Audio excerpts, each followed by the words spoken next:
Tema-tema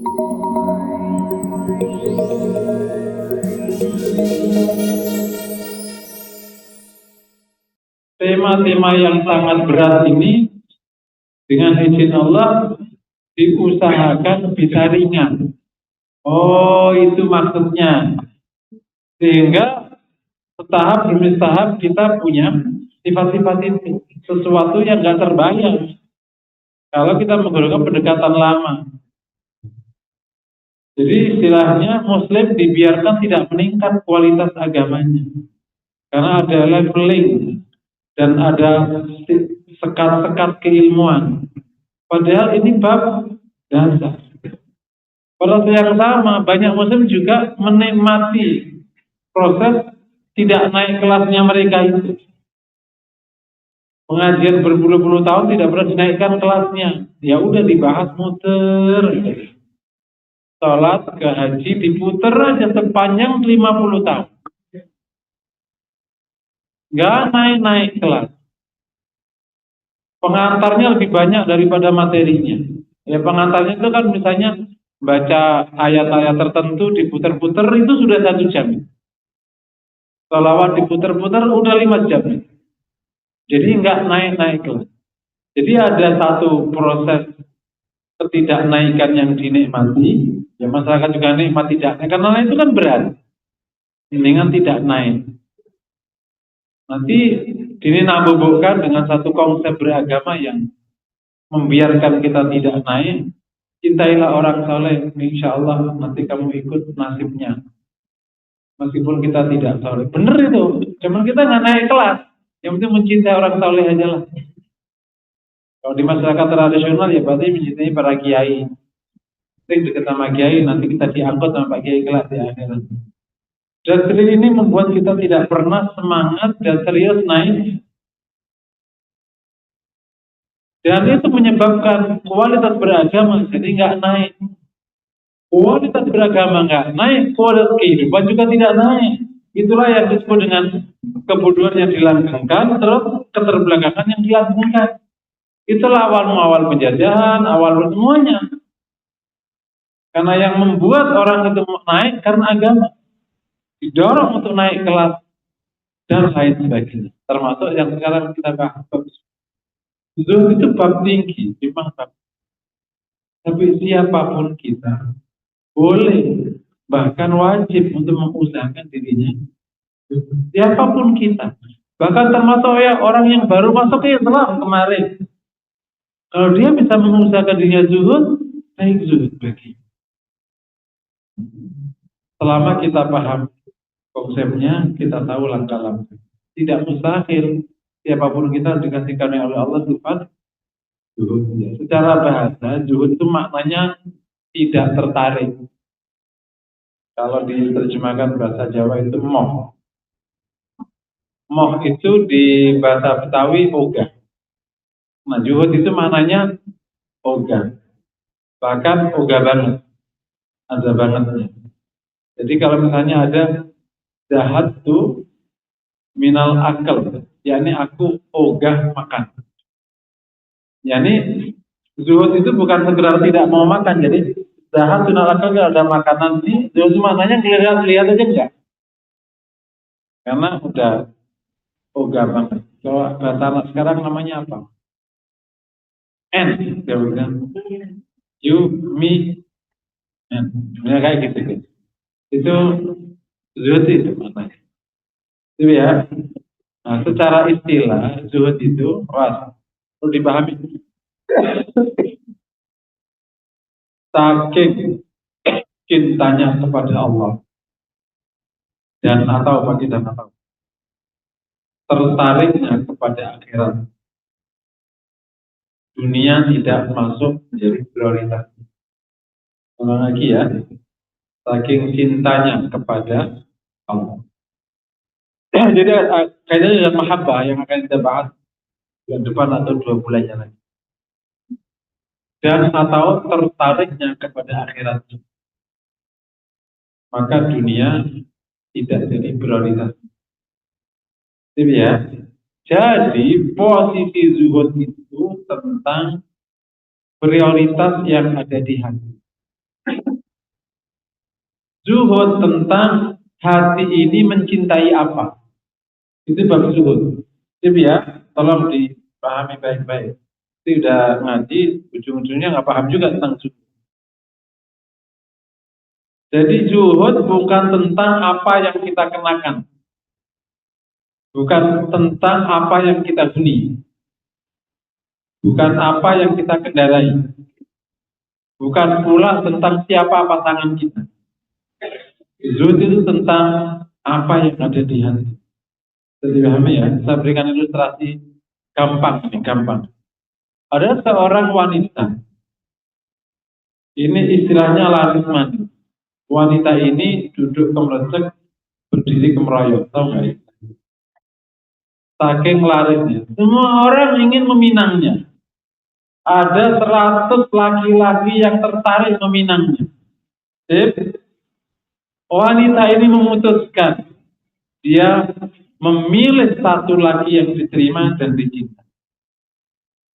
Maka akhirnya pernikahan terjadi, lamaran terjadi, datang laki bersama keluarganya, meminang dia kepada bapaknya, dia ditanya bapaknya, dia terima, lanjut ke pernikahan, akhirnya ia hidup berdua.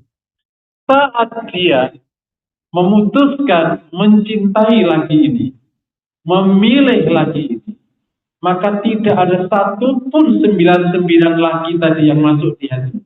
Jadi ya, ia telah memilih satu laki untuk menjadi pasangannya dan dia cintai seumur hidup. 99 laki yang mencintainya, ia tidak masukkan di hati. Dalam praktek hidupnya, 99 ini tetap mengharapkan cintanya. Ada yang ingin jadi tetangganya, ada yang ingin jadi teman kerjanya, ada yang ingin jadi mitra bisnisnya.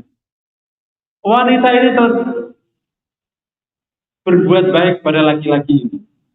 Tidak menghakimi, tidak menghujat. Ya, yang mau bertetangga, ya silahkan. Kan nggak bisa ditolak emosi tetangga saya. Tapi mas, aku hanya mencintai suami. Bahwa ternyata laki-laki ini akhirnya ngirim makanan, memberikan fasilitas. Itu urusan laki-laki ini, bukan urusan wanita ini. Tegas batasan, aku hanya mencintai suami. Kira-kira zuhud itu begitu. Hati ini hanya untuk Allah. Kemudian dia memprioritaskan kehidupan akhirat. Bahwa dunia datang padanya, bisnisnya lancar, karirnya oke, kehidupannya mapan, pasangannya keren, anaknya tumbuh sehat, tumbuh hebat. Itu nggak ada urusan. Hatinya tetap memprioritaskan akhirat. Jadi zuhud bukan tentang kau pakai baju apa. Bukan berarti kalau pakai baju lusuh lebih zuhud daripada baju yang tidak gitu. Paham ya? Kalau saya ibaratkan ke bab wanita tadi, ada wanita yang tidak zuhud, tapi juga tidak ada yang suka. Wanita ini mencoba untuk dicintai banyak laki-laki, tapi nggak ada satupun laki-laki mencintainya. Ia mencoba untuk deketin semuanya, tapi ternyata nggak ada satupun yang tertarik padanya. Ini namanya wanita ini tidak zuhud, tapi juga nggak ada pecinta. Paham? Orang ngejar dunia tak kejar-kejarnya. Di dunia nggak ada yang mau tertarik sama dia. Karirnya mentok, kehidupannya terbatas. Tetap aja dia nggak pernah memprioritaskan akhiratnya. Dikejar sampai akhir hayatnya, tapi dunia tidak mau mendekat padanya. Itu namanya tidak zuhud dan nggak dapat dunia. Jadi praktek zuhud, saya ulangi lagi, bukan tentang engkau mengenakan apa, tapi tentang isi hati. Bisa dibahas ya, insya Allah ya. Jadi kalau bab demikian berarti yang perlu ditata adalah hati kita sendiri. Yang kita cintai siapa? Dan kemudian yang kita prioritaskan apa? Nah, dasar hukum zuhud ini jelas sabda Nabi yang sangat izhad fid dunia yuhibbukallah. Zuhudlah di dunia, perintah Allah akan mencintai. Jadi kita diperintah untuk zuhud. Makanya para ulama nyebut zuhud itu hukumnya wajib karena menggunakan kata perintah. Dasarnya jauh sekali. Wabtaghi bima ataakallahu daral. Kejarlah negeri akhir. Kejarlah apa yang Allah berikan kepadamu di negeri akhir. Wala tansa nasibaka minhu. Dan kau lupakan bagianmu di dunia. Jadi konsepnya itu meraih akhirat jangan lupa, jangan dibalik. Meraih akhirat dan dunia, nggak gitu. Atau meraih dunia jangan lupa akhirat, kebalik. Jadi bukan seimbang, tapi proporsional. Seimbang nggak pernah seimbang. Bagaimana akhirat sama dunia seimbang? Ya nggak mungkin lah. Ada yang bisa menjelaskan? Kalau ingin seimbang itu berarti dunia harus tanpa batas waktu. Di akhirat tanpa batas waktu. Nggak mungkin yang tidak ada batas waktunya dibandingkan sama yang ada batas waktunya. Di dunia hanya 63 tahun kurang atau lebih. Umat Rasul yang paling panjang umurnya 100. Itu sudut waktu. Sudut kualitas kenikmatan nggak diganti. Di dunia ada kebosanan, di akhirat nggak ada kebosanan. Di dunia sel rusak, di akhirat enggak. Ibu-ibu nggak akan tua. Kenapa nggak tua? Ya terserah Allah lah, nggak membuat dia tua. Itu kan masalah sel. Selnya nggak rusak kan tua. Makanya fisik yang digunakan di dunia tidak sama yang digunakan dengan dia. Ya, fisik yang ada di dunia diambil dari saripati bapak ibumu. Fisik yang digunakan di akhirat Allah ciptakan dari ajbudanab yang tersisa waktu di dunia. Dan kemudian Allah langgengkan itu fisik. Makanya orang di neraka juga nggak mati. Kenapa nggak mati? Karena rohnya nggak dicabut. Mau rusak 1000 kali badannya, ya tetap aja. Nah, orang di surga fisiknya nggak ditua-tuakan. Dia menikmati proses itu tidak pernah berhenti kenikmatan. Jadi kalau masih menyamakan dunia, ya nggak sama akhirat. Atau menomor duakan akhirat, dia kembali muternya. Saya kembali muternya kembali detailnya kalau lagi. Iya, dasarnya wabtaghi bima ataakallahu daral akhirah. Dasarnya walal akhiratu khairul laka minal. Kita bersyukur loh ya. Ibu-ibu dan kita semua termasuk saya bersyukur ngaji sampai bab ini. Kalau enggak, emang dunia itu menyita waktu betul. Ada enggak nenek-nenek yang merasa sudah enggak cantik? Semua nenek itu ngaku cantik. Lebih serius.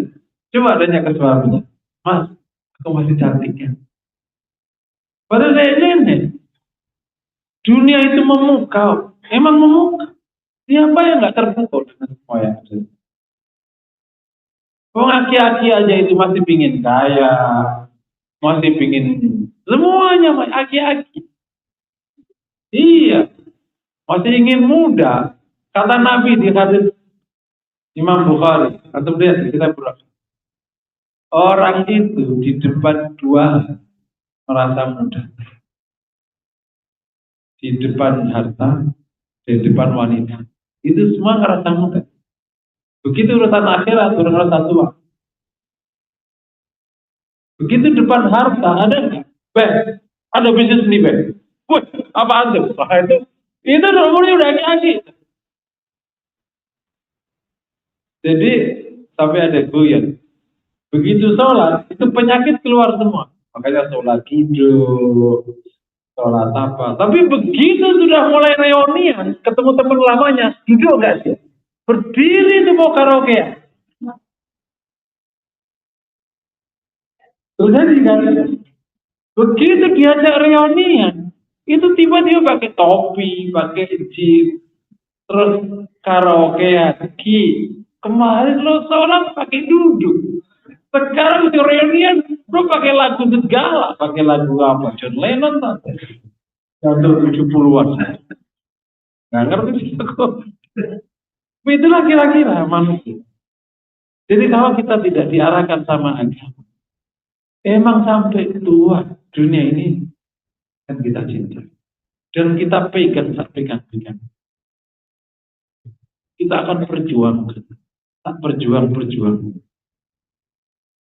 Tapi kita bersyukur. Diingatkan Rasulullah belajarkan agama. Harus ada batas. Memang hari ini ketika kita di dunia, akhirat belum kita lihat. Mungkin hari ini ketika kita masih di dunia, makan rendang itu masih enak. Dan kita menginginkan makanan yang enak. Tapi begitu kita sudah di alam barzah, rendang nggak ada rasanya. Apa mau dikirim rendang? Hidup bukan hanya di sini. Iya, makanya walal akhiratu itu luar biasa. Memang lebih baik untukmu, betul. Kalau orang yang tidak beriman, itu dunia baik untuknya. Karena di akhirat, ludes. Di akhirat isinya azab. Maka orang yang tidak beriman, satu-satunya dia bisa hidup ya di dunia. Beda orang beriman. Dia berkesempatan hidup nyaman di dunia, berkesempatan hidup nyaman di alam barzah, berkesempatan hidup nyaman di akhirat. Dan dunia di mata agama yang ditanamkan ke orang mukmin bukan segalanya, bukan ultimate goal. Kalau saya ikut-ikut para motivator, kenapa juga motivator? Bukan ultimate goal. Goal terakhir apa? Akhirat. Namanya akhirat. Goal terakhir. Dunia itu goal pertama. Dunia. Dekat. Dana ya dunia. Maknanya dekat ini ultimate. Bukan ultimate goal. Ini adalah goal yang paling dekat. Makanya khasanah di dunia. Tapi ada khasanah. Nah, bagi orang mukmin akhirat lebih baik daripada itu ya semuanya. Kalau nanti bisa dibikinkan board, disampaikan ke YouTube-nya apanya supaya luar biasa. Zuhud itu luar biasa. Akan menghentikan semua bentuk apa itu? Jempalitannya kita ngurus dunia. Sampai jempalitan kita ngurus dunia. Jadi yang bisnis jempalitan, yang di politik jempalitan, yang di seni juga jempalitan, yang di akademik sama, yang jadi profesor juga jempalitan, ngurus jadi profesor jempalitan. Kenapa nggak ngurus dirinya jadi ulama? Semua jempalitan kalau untuk dunia. Begitu akhirat semua sakit. Kenapa? Wah, pengkapuran. Itu kalau diajak. Begitu ngurusin penambahan gaji, hilang pengkapuran. Langsung hilang. Ini menunjukkan memang kita perlu tata. Ada satu ungkapan dari Rasulullah dan itu sebagai dicontohkan. Kita mencoba untuk merenungkan kenapa Rasul memberikan contoh ke kita kehidupannya begitu. Kan Rasul bisa dong bangun istana, bisa? Karena Rasul menang. Rasul itu bukan ketua RT. Rasul itu seorang Rasul terbaik. Ada deretan Rasul dan Nabi 314. Dia terbaik. Terbaiknya makhluk Allah sepanjang hidup. Allah kasih semua bentuk kelebihan. Bukan sekedar Rasul. Ya Rasul yang Allah berikan kemenangan. Kalau Nabi Isa kan belum ya. Rasul dikasih kemana? Raja-raja besar tumbang. Kan bisa bangun istana sehebat versi.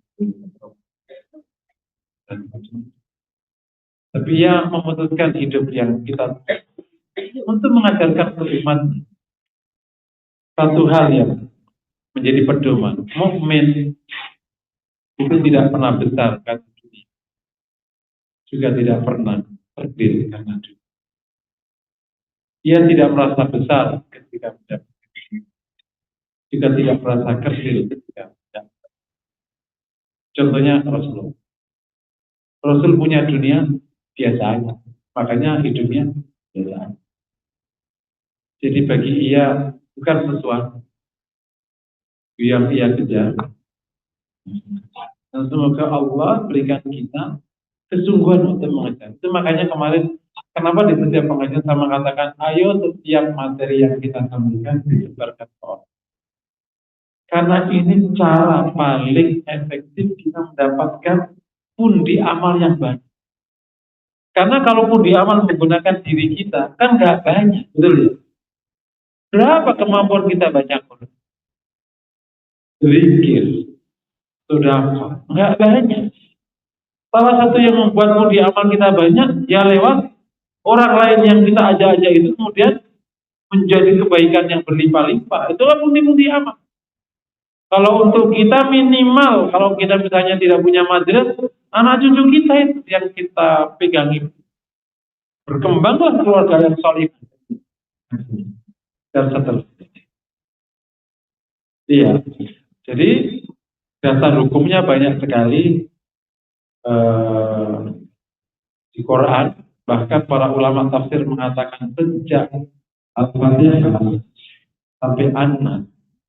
Setelah materi tauhid, materi kedua yang ditekankan Quran dari Fatihah sampai An-Nas itu adalah akhir.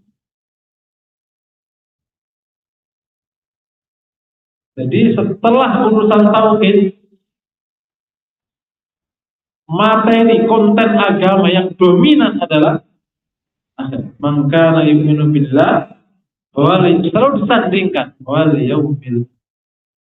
Kenapa coba? Karena akhirat itu satu-satunya yang bisa menjelaskan hanya agama. Kalau untuk hidup di dunia mapan, itu nggak usah pakai agama. Filsafat juga bisa. Makanya Romawi Persia bisa ngelola negara tanpa agama, pakai filsafat. Ada Plato, ada Aristoteles, macam-macam lah. Confucius juga mengajarkan mengelola dunia dengan baik, sehingga menjadi agama akhirnya. Awalnya kan filsafat, Confucius itu akhirnya menjadi Konghucu. Awalnya filsafat tentang cara hidup yang baik, dicetuskan oleh para orang yang sangat bijaksana karena kedalaman berpikir. Tapi filsafat pengetahuan nggak bisa cerita akhirat, karena nggak pernah ia lihat. Yang bisa cerita akhirat ya pencipta akhirat, pencipta alam semesta Allah SWT. Dan kita diajarkan akhirat itu jauh lebih baik daripada kita. Makanya kita akhirnya sadar. Dan betul kan, lebih baik daripada. Nah, akhirnya kita ke arah. Iya, itu dasar. Oleh karena itu, karena dasarnya banyak menggunakan kata perintah, dorongan kuat, zuhud menjadi wajib hukum. Nah, sebagaimana juga standar dalam kewajiban-kewajiban ilmu hadis, maka ya karena ini yang menilai ya hanya Allah, kan tidak bisa dikuantitatifkan kan. Ada data yang konkret zuhud ya, maka urusan kita dengan Allah Subhanahu wa ta'ala. Karena juga tidak kuantitatif, kayak sholat, nah sholat kan ketahuan itu, sholat bisa nggak sholat, zuhud yang tahu siapa, kualitas. Maka lagi-lagi kembali kepada Allah. Semoga kita diberikan rezeki hati yang ya. Beberapa fadilah zuhud diharapkan ini bisa mendorong kita. Jadi secara definisi sudah ya, bisa dipahami. Sudah bisa dipahami ya, zuhud ya. Zuhud itu bukan gaya hidup, tapi sikap hidup. hidup, sikap dalam hidup. Nanti gayamu terserah. Nanti ada beberapa pilihan gaya hidup. Yang pertama, dengan zuhud, insya Allah kita beribadah itu makin maksimal. Kalau orang sudah memprioritaskan akhirat, maka jalannya ibadah. Kalau orang sudah memprioritaskan dunia, maka jalan hidupnya ya jembalitan. Yang apa aja. Mungkin kalau di bisnis ya, kalau di bisnis, jembalitannya itu masih keukur lah, keukur lah. Tapi jembalitan di politik gak ada batas. Itu terasa. Orang gak ada puas-puas. Bisa juga kalau dia bisa menata. Tapi memang provokasinya luar.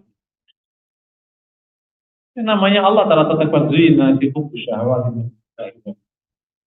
Nah, jadi kalau kita ingin bisa maksimal, zuhud maksimal.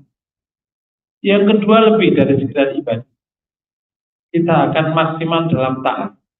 Taat lebih luas daripada ibadah. Kenapa kita nggak berani ngambil bisnis haram?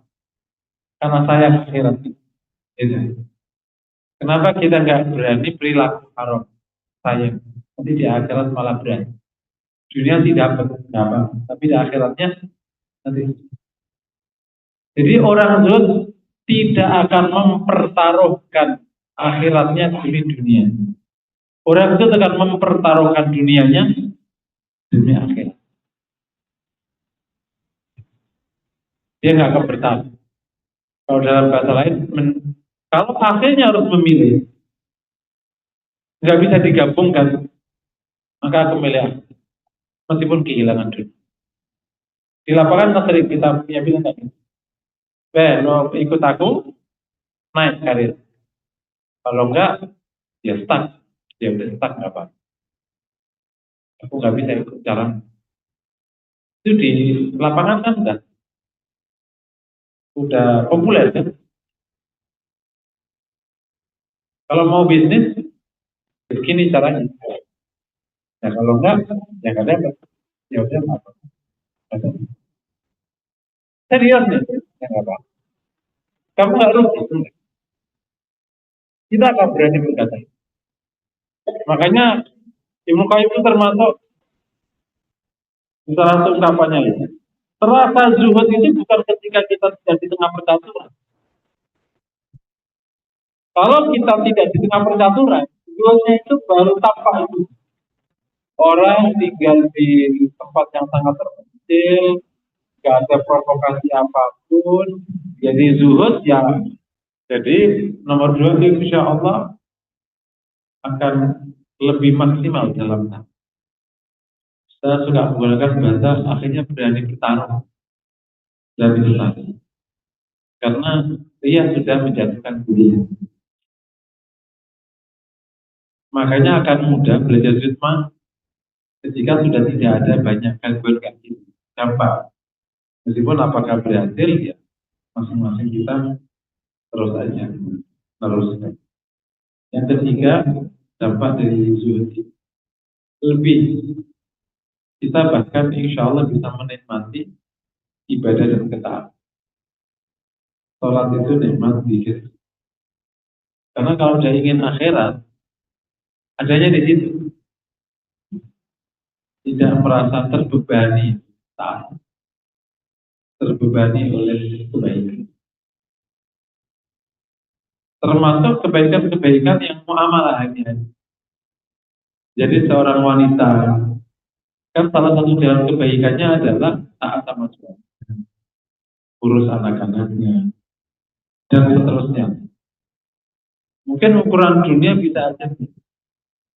Apalagi kalau suaminya pelit, suaminya tidak perhatian, suaminya nyakitin. Itu kan lama-lama empat juga. Tapi atas nama akhirat itu bisa menjadi. dengan baik. Dan banyak kita wanita ini. Karena urusannya bukan urusan dunia. Urusannya urusan enak dong laki-lakinya. Nggak enak. Masing-masing punya amalnya. Jadi kau nggak rugi. Ada satu hal, saya sering ditanya beberapa jamaah tentang apakah saya wajib berbuat baik sama orang tuaku yang menyakiti. Ini kisah nyata betul. Ada jamaah nanya ke saya, dia dulu diteratakan sama bapaknya. Nah, bapaknya kawin dengan orang lain dan ibunya akhirnya ditelantarkan. Dia hidup oleh seorang ibu yang tidak punya. Dan qadarullah akhirnya tumbuh menjadi wanita yang cukup berhasil dengan segala kerja keras dan rasa sakitnya di waktu kecil. Nah, bapaknya yang sudah tua ternyata ditinggal sama istrinya yang tadi dinikah. Akhirnya dia harus kembali ke rumah lamanya. Kata wanita ini, Ustaz, apakah aku terima bapak? Padahal aku juga sakit sekali sama bapak. Tapi bapakku sekarang lemah. Termasuk berbuat baiklah sama aku. Enak dong Ustaz bapak. Tidak ada yang enak atau yang enak. Itu jalan surga. Urusan bapakmu, urusan dia dengan Tuhan. Kita bisa menikmati proses kebajikan. Nggak merasa rugi, nggak merasa. Termasuk menikmati sujud, rukuk, zikir. Acara itu luar biasa. Sebagaimana nih, ketika orang punya ketertarikan yang tak terkira kepada dunia dengan koyak-koyak, yang bahkan kita juga tidak bisa menerima kok orang bisa begitu-begitunya ya. Ya kalau punya bapak ibu kan, kok ada orang gini mulu sepanjang malam, nggak pusing apa? Itu ngapain? Ya apa deh nggak ngerti itu ya kan? Kok nggak pusing? Minum itu enaknya apa? Wong pahit katanya ya. Terus terjelembab di got itu apa enaknya?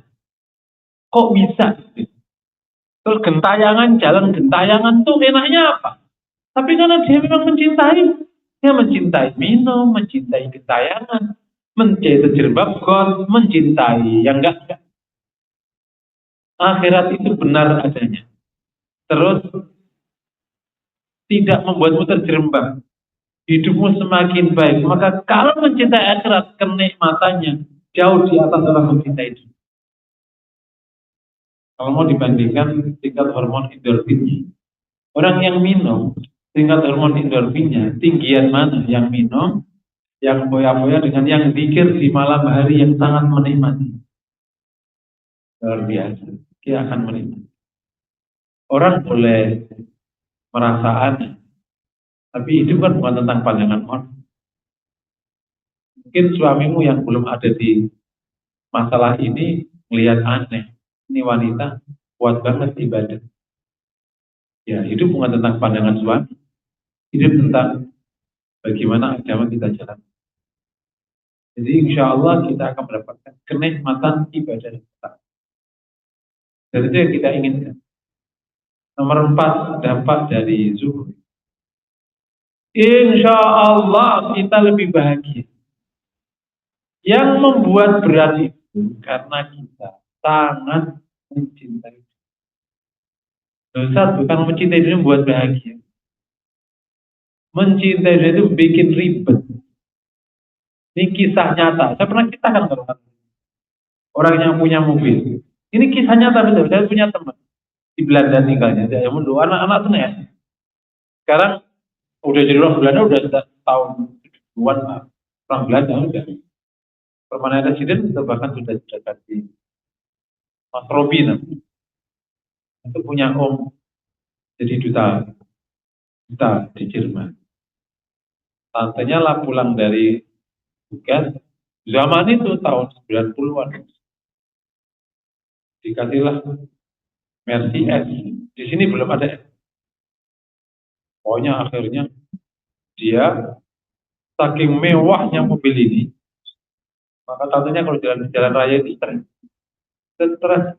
Paling kalau ada bajai lewat.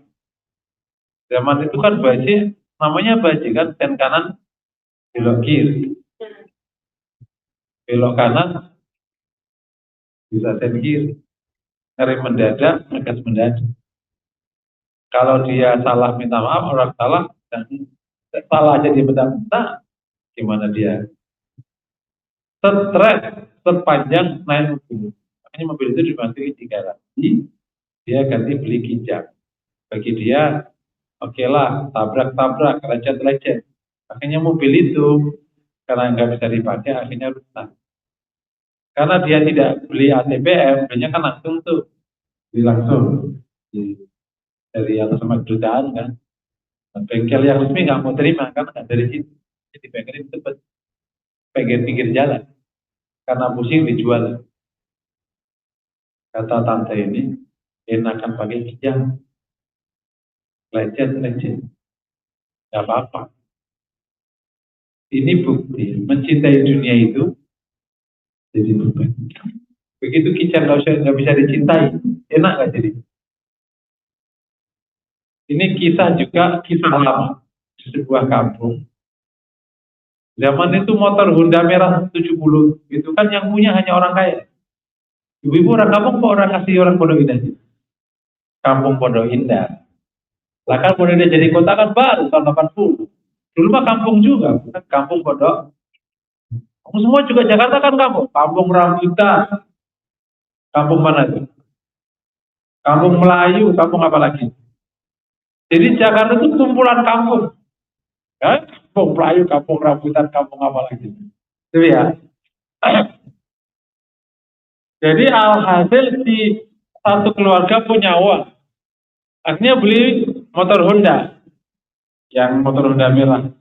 Saking mewahnya Honda waktu itu, dia takutlah dicuri. Maka begitu malam pertama punya motor Honda itu, motor Hondanya dirantai di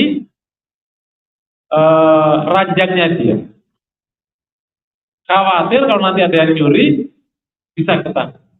Tapi pada waktu mau tidur, dia mikir lagi, iya kalau aku terbang, kalau aku nanti nggak terbangun, bisa hilang motor Honda. Maka dirantailah motor Hondanya itu di kakinya. Dia sambil tidur.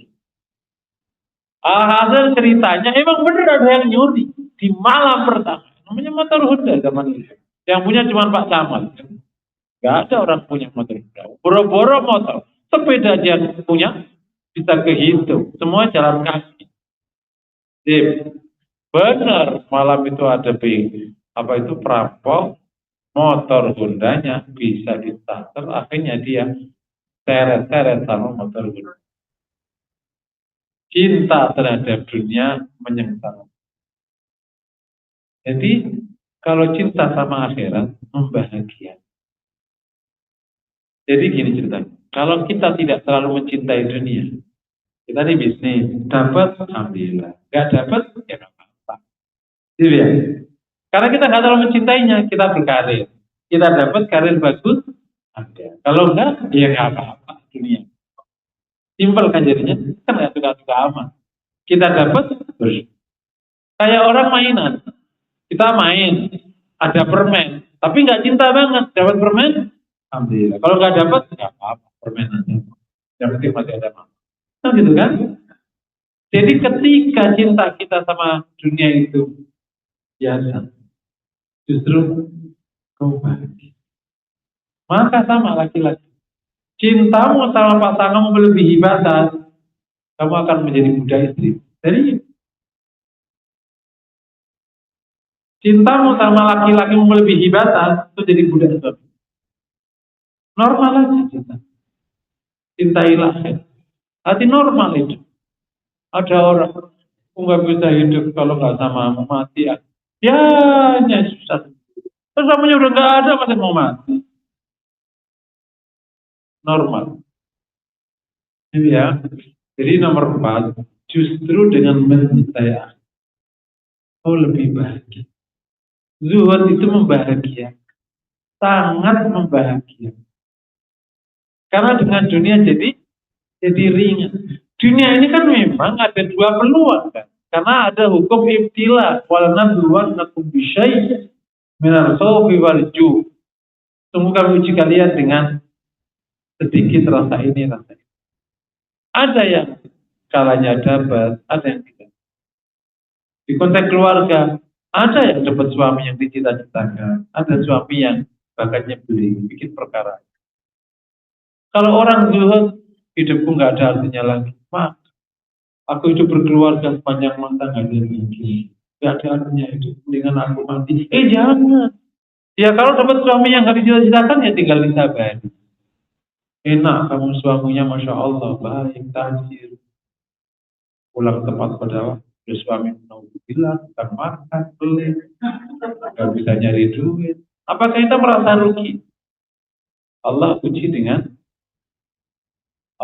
dengan namanya keluarga. Ada yang seperti itu juga, ada yang tidak seperti itu. Kan sama ke Arif. Semua kan ada orang waktu reunian ketemu kok jadi gitu. Ya namanya hidup. Dunia tidak membuatmu sedih, juga tidak membuatmu susah. Dunia normal aja. Jadi insya Allah. Yang nomor 5, dengan zuhud, semoga kita benar-benar mendapatkan karunia besar, namanya mahabbah Allah Subhanahu. Yang dijanjikan oleh Allah. Dan di dunia, Allah akan mencintai. Di samping kita menikmati ibadah, kita menikmati kita dapat mahabbahnya Allah Subhanahu. Oh, ini karunia yang besar. Oke ya, sampai poin insya Allah bisa dipahami ya. Definisinya sudah, dalilnya sudah, hukumnya sudah, dampaknya sudah. Sekarang bahasanya beberapa tipe zuhud dalam hidup. Ada 4 kategori orang dalam konteks zuhud dan dunia. Supaya ini lebih menjelaskan gimana praktek orang zuhud. Yang pertama ada orang yang zuhud dan Allah berikan padanya dunia. Zuhud tapi Allah kasih padanya dunia. Contohnya Nabi Sulaiman. Contoh dalam bab ini Rasulullah SAW. Yang kedua ada orang zuhud dan Allah tidak berikan padanya dunia. Contohnya Nabi Isa. Nabi Isa itu nabi, otomatis zuhud. Tapi ia ayah aja nggak punya. Terus istri enggak. Harta benar-benar nggak ada apa-apa Nabi. Namanya kalau ada istilah sebatang kara itu ya benar-benar setelah ditinggal sama dikejar-kejar sama Romawi ya benar-benar tanpa dia punya keluarga besar, keluarga Imran, otomatis masih. Tapi ya yang pokok tadi istri nggak ada, harta nggak ada, ya anak nggak ada.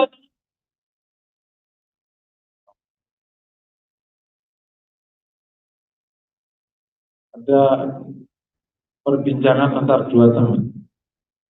Enak mana? Punya istri, punya anak, nggak punya harta. Atau punya harta, nggak ada istri, nggak ada. Coba itu pilih.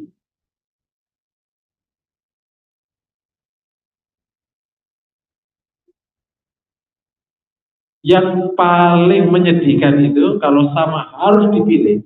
Menyedihkan mana? Nggak ada pasangan. Atau dikasih pasangan anak, tapi nggak ada. Sedih mana? Jadi yang lebih sedih itu yang tidak ada pasangan. Tingkat sedihnya lebih tinggi daripada tidak sedihnya orang yang ada. Jadi kebutuhan orang terhadap pasangan itu lebih tinggi dari kebutuhan terhadap pasangan. Meskipun sama-sama butuh. Karena kalau ia tidak punya harta masih pasangan, sedihnya masih ada yang diajak berbagi. Jadi dikurangi sedihnya menjadi 2. Kita nggak punya. Mati bareng ya udah mati bareng. Nah, jadi beban psikologisnya 2. Tapi kalau ada harta kau punya pasangan, kau memang cukup makan, tapi sepanjang hayat kau sedih. Kayak nggak berguna hidup dan nggak ada artinya. Semua orang nggak ada yang terima dia. Lakukan. Dua-duanya tentu tidak mengenakan. Itulah Nabi Isa. Yang ketiga, tidak zuhud dan Allah berikan padanya dunia. Contohnya kayak raja-raja orang kafir. Para orang kaya dari orang kafir. Yang keempat, tidak zuhud dan tidak juga dapat dunia. Contohnya fuqara'ul kufar, orang-orang kafir yang fakir. Sudah kafir fakir. Itu ya. Nah, orang zuhud, ini 4 kategori. Orang zuhud yang dikasih dunia itu ada 2 gaya hidup. Zuhud dikasih dunia, berarti poin pertama ya, anggota kelompok pertama. Zuhud dikasih dunia. Itu ada yang bergaya seperti Rasulullah. Dia menggunakan dunia ala kadar. Semua kepemilikannya terhadap dunia diangkut sebagian besarnya ke akhirat. Itulah Rasulullah. Semua hasil pampasan perang, termasuk harta ia bersama Khadijah dulu, dan seterusnya, itu semua dipakai untuk kebajikan. Nabi menikmatinya ala kadar, bahkan cenderung pas menikmati. Sampai Aisyah pernah lewat di rumah Rasulullah, itu tidak pernah selama 3 bulan tidak nyala api, berarti tidak ada makanan. Para saya bertanya, terus kalian makan apa? Kami makan 2 perkara hitam, yakni kurma dan air. Dia udah kurma sama air sepanjang 3 bulan. Padahal Rasul itu punya pampasan perang gak sedikit. Dan ditawari Bathah Makkah, lapangan Makkah seluas itu jadi emas. Harganya berapa? 1 ton aja harganya nggak sedikit. Bagi itu berpuluh-puluh ton, itu beratus-ratus ton emas. Tinggal jadi dinar. Jadi Rasul, Allah kasih dunia, Allah kasih kekuasaan, Allah kasih harta, tetapi digunakan untuk dunianya al-kadar.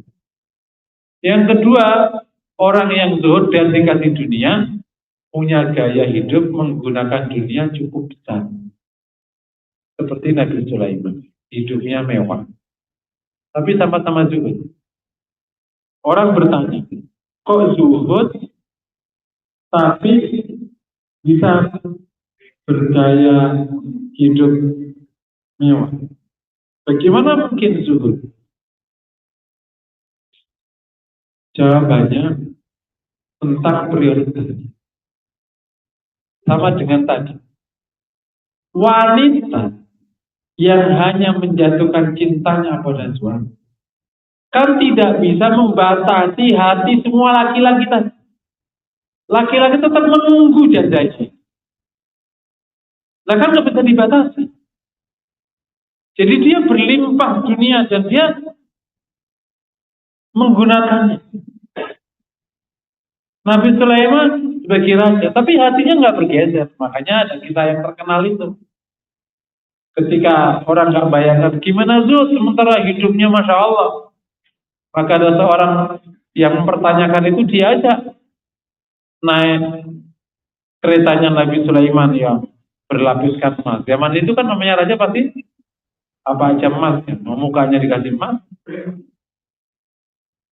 Kemudian dikasih air dan dikatakan oleh Sulaiman, aku akan bawa ke sebuah tempat, naikilah kereta kencana ini, dan awas, kalau sampai jatuh kamu akan kena sanksi. Maka dibawalah orang ini, keretanya yang indah itu, dan terus memperhatikan air, jangan sampai jatuh. Jangan sampai jatuh, jangan sampai jatuh. Dan betul, sampailah di jalan akhir, Nabi Sulaiman bertanya, gimana rasa kereta? Aku tidak tahu rasanya. Kenapa kamu nggak tahu rasanya? Karena aku takut akan sanksimu. Aku sangat perhatian terhadap kondisi gelap. Kata Nabi Sulaiman, Itulah. Meskipun aku di atas istana nggak ada rasa, karena aku saking takutnya pada Allah. Paham ya? Itu namanya zuhud, menggunakan dunia, tapi ya tetap aja zuhud. Artinya ya nggak gitu. Ya cuman nggak. Itu seperti ditanyakan kepada Utsman bin Affan radhiyallahu taala. Utsman itu memang salah satu sahabat yang hidupnya agak berlimpah. Memang dari kecil dia memang berlimpah. Ini sebelum lahir udah kaya. Jadi waktu Cenger lahir memang udah kaya. Nah gaya hidup keluarganya memang berlimpah. Sampai ketika ia menjadi sahabat pun tetap berlimpah. Gak bisa mengurangi. Ketika ditanya oleh para ya Utsman, kenapa engkau tidak seperti Umar yang sederhana? Kata Utsman, aku tidak sekuat Umar. Dia ngakui, aku tidak sekuat Umar. Siapa orang yang lebih kuat daripada Umar? Gak ada. Umar orangnya kuat banget, bisa lapar, bisa hidup biasa, bisa menekan, bisa apa, keluarganya bisa bertekan. Aku gak bisa. Itu namanya gak mampu, hidup menekan itu gak mampu. Ya hidupnya harus longgar begini, kan ada orang misalnya, rumahnya harus bersih, bersih-bersihnya. Karena kalau kotor dikit gatel. Ya akhirnya kan harus ada pembantunya. Dia tidak bisa makan sembarangan. Karena kalau makan sembarangan, alergi. Jadi kan harus makan khusus. Yang biasa aja bisa jadi mahal. Ini namanya sebut dia nggak kuat. Menekan itu nggak kuat. Mungkin kalau dia makan ala kadarnya jadi lemas, bisa jadi. Terus muntah. Kok kamu bisa makan dia? Aku nggak mampu. Jadi mohon yang hidupnya berlimpah itu justru yang harus sadar. Dia lemah namanya. Bukan kuat. Kan ada orang di kamarnya panas bisa tidur, betul kan? Ada orang kalau panas nggak bisa tidur, berarti namanya orang lemah. Panas saja kok nggak bisa nampung. Ini kuat, tidur di emperan nyenyak, kalau nyamuk banyak, kuat banget kulitnya. Nah ini nyamuk dikit saja langsung hitam, harus ke dokter. Kan ada itu kulit yang sensitif itu, karena nyamuk langsung hitam, harus ke dokter, harus pakai salep. Lemah banget nih kulit. Nah, ada tipe-tipe yang lemah begitu. Makanya Allah kasih harta cukup, kasihannya orang lemah itu. Nah, insya. Jadi ada yang zuhud dan bisa hidup. Nah, dan ada zuhud ya. Ini kira-kira kayak tips. Ini terakhir apa tip praktis? Semoga Allah berikan kita zuhud. Yang pertama, selalu baca bab akhir. Di Quran, itu di ayat-ayat terakhir, pasti akan banyak juga. Kalau di hadis ya, putar kira yang pernah saya sebutkan, itu kan nyebut semua akhir. Kenapa orang tidak akan menginginkan mencintai yang tidak pernah ia dengar? Kalau Anda nggak pernah dengar sesuatu, nggak mungkin menginginkan. Nah, kenapa nggak kita ingin akhirat? Ya nggak pernah dengar bab akhirat, mana mau ingin. Dengarnya bab iklan. Ya iklan terus setiap 5 detik ada iklan di media. Ya otomatis ingin. Akhirat nggak pernah dapat, ya nggak mungkin ingin akhirat. Pasti inginnya dunia. Itu teori experience jelas. Itu yang pertama. Yang kedua, bertemu, berkumpul, berjumpa setelah dengan orang-orang yang sudah seperti. Makanya suruh ketemu orang-orang soleh, orang-orang yang zuhud, orang-orang supaya omongannya ke arah dan ke diri. Kalau ketemu yang masih gitu ya kita akan dibawa ke situ, otomatis kita akan tertarik. Bukan berarti kita menjauhi sana kalau masih ada keperluan, tapi akan lebih baik kalau untuk menata ini kan. Ya. Yang ketiga caranya saya nyebutnya dengan mencoba membuat perbandingan yang nyata tentang dunia akhirat, sehingga nyata di hati kita bahwa akhirat itu lebih utama. Jangan sampai di hati ini nggak masuk-masuk akhirat lebih utama. Dengan cara dibandingkan, memang harus dibandingin. Insya Allah kalau nanti kita masuk ke ilmu itu perbandingan, kita akan tahu dunia nggak ada apa, sangat nggak ada apa. Sebentar. Oke, Pak Yusuf sebentar ya. Nanti kita mau tutup dulu pengajian. Jadi nomor 3 tadi caranya dibuat berbanding. Kalau nggak dibandingkan, seakan-akan ini segalanya. Itu dibandingkan. Bahkan kalau perlu, experience perbandingannya lebih luas. Negara dulu yang pernah besar, sekarang ada di mana, ada di mana.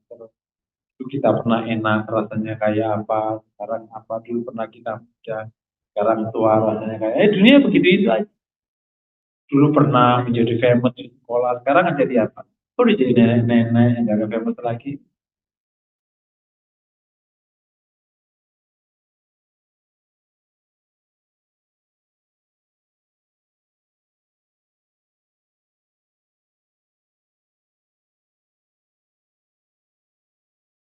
Gak jabat, kayak gak kayak.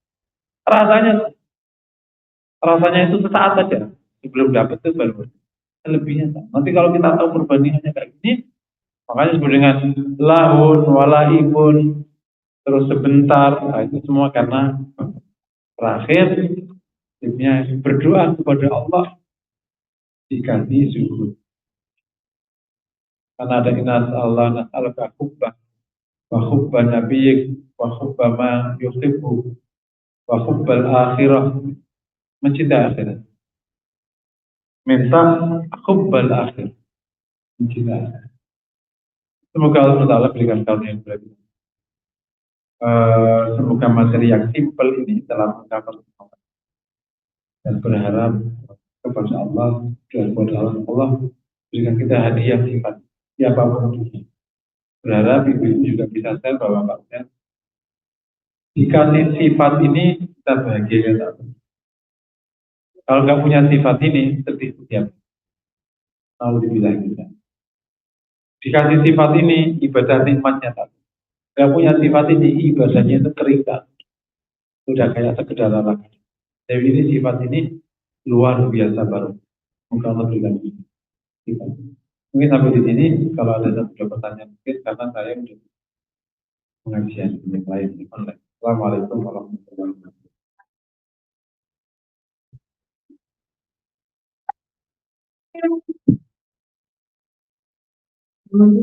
Oh, ya. Yang kedua,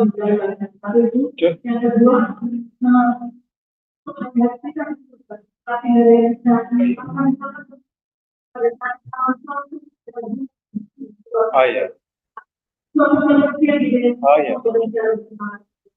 Yang pertama perbandingan itu kan kita sudah hidup lama nih, ya kan? Hidup lama. Terus kedua kan kita udah dengar tadi kan di poin pertama kita udah baca akhiratnya tentang kualitas surga kayak apa, kan sudah paham tuh. Nanti kan kita ada punya dua, dapat informasi tentang akhirat, dapat experience tentang dunia. Itu maksud saya itu perbandingan. Nah, kita kan merasakan dulu kan pernah bahagia, pernah sedih, kan pernah merasakan itu semua tuh. Kalau orang yang punya kedalaman cepat mengatakan ya dunia begini aja, pasti gitu. Kalau kita memahami apa yang kita kerjakan, pasti mengatakan ya dunia ya begini ya. Ya bahagianya ya begitu dulu, sedihnya ya begitu. Jadi ya, jadi kualitasnya ya begitu. Tapi begitu kita tahu akhirat, kalau sedih habis. Itu bahagianya tak bahagia. Orang kok dari pasar semakin bahagia. Setiap hari hidupnya gini. Hidupnya kan ada itu cerita detail di akhirat di surga. Nah itu membuat kita relatif akhirnya tidak terlalu tergesa. Itu maksudnya perbandingan. Yang kedua, ayah memang tadi itu belum saya singgung. namanya implementasi zuhud. Jadi implementasi dasar zuhud itu, implementasi dasarnya, kau melaksanakan kewajiban dan meninggalkan haram. Itu implementasi. Kalau orang sudah di situ sudah dianggap memasuki wilayah zuhud, meskipun belum ada cinta, tapi itu dianggap area zuhud sudah. Makanya ketika Umar tanya tentang masalah harta yang masih disita itu, ya selama kau tunaikan haknya, maka kau sudah dianggap tidak. Implementasi zuhud pertama adalah kewajiban harus ditinggalkan, maksiat itu. Yang kedua, implementasinya berarti kau merangkap ke sunnah, makro ditinggalkan. Berarti itu sudah. Nah, yang tinggi nomor 3, kau sudah membenamkan rasa cinta sehingga semua kondisi ini kau bawa ke akhirat. Itu yang poin ketiga itu, yang disebut dengan mubahat dibawa menjadi pahala, itu sebenarnya sudah ada unsur mencintai akhirat. Nah, zuhud yang sebenarnya begini nomor 3. Nah, cuman poin pertama kedua sudah memasuki area, sudah dianggap dia melewati batas yang dilarang, sudah dilarang. Itu berarti sudah ada benih memprioritaskan, meskipun belum. Jadi akhirnya zuhud yang nomor 3 itulah biasanya dianggap oleh dalam konteks ini itu sudah zuhud yang sebenarnya, karena sudah menggunakan dunianya itu dibawa ke akhiratnya, sebagaimana yang sudah kita pahamkan itu kira-kira kita zuhud yang nomor 3 itulah yang kita pahamkan. Ya sudah, ya panah, ya bakok, itu sudah zuhudnya loh.